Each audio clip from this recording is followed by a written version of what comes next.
Hello friends, అందరికీ నమస్కారం. Telugu life story వింటున్న ప్రతి ఒక్కరికి థ్యాంక్ యూ సో మచ్. అలాగే విశ్వానికి కృతజ్ఞతలు.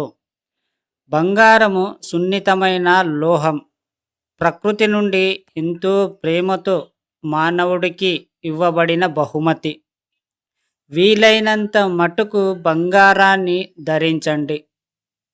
అది మీ యొక్క సంపదను, ఎమోషన్స్ను ప్రభావం చూపిస్తుంది.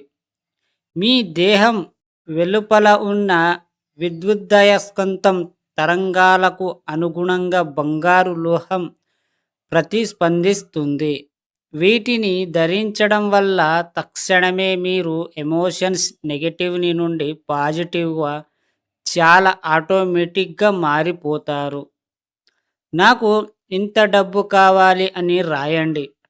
నా కనీసం అవసరాలు ఇవి అని రాయండి. ఇది తప్పు అని చెప్పడానికి ఈ భూమి మీద ఎవరికీ హక్కు లేదు. కనీసం అవసరాలు మొదలుకొని అత్యున్నత లక్ష్యాల వరకు విస్తరించుకుంటూ పోవచ్చు. మీ ప్రపంచానికి విషయాలు మొదలుకొనే ఆధ్యాత్మిక లక్ష్యాలను తప్పుపట్టగల శక్తి ఈ విశ్వంలో ఎవరికీ లేదు. మీ సంపద గురించి ఆలోచనలన్నీ గొప్పగా పోసి మీ ఇన్నర్ మైండ్లో జమ చేయడమే. మీకేం కావాలో స్పష్టంగా చెప్పండి. సంపద అనేది సంపదను సృష్టిస్తుంది. మీ మనసు ఒక ఆలోచనను స్వీకరించినప్పుడు దాన్ని అమలో పెట్టేందుకు మీ ఇన్నర్ మైండ్ స్వీకరిస్తుంది.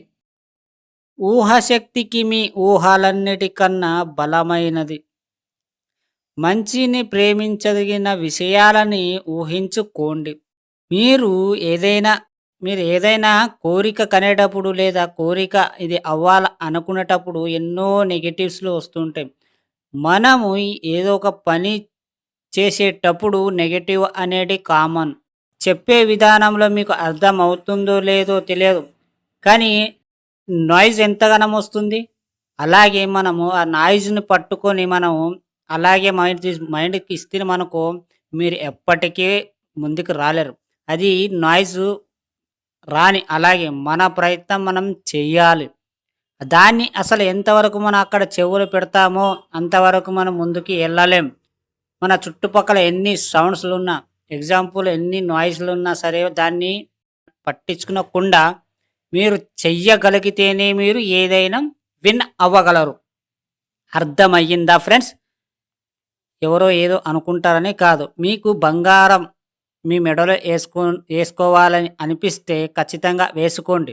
మీ ఆశలన్నీ మీరు కుల్ఫిల్ చేసుకోండి.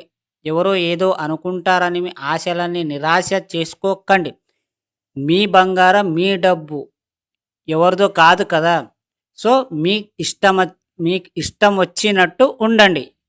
అర్థమైందా? ఈ స్టోరీ విన్న ప్రతి ఒక్కరికి థ్యాంక్ యూ సో మచ్. అలాగే విశ్వానికి కృతజ్ఞతలు.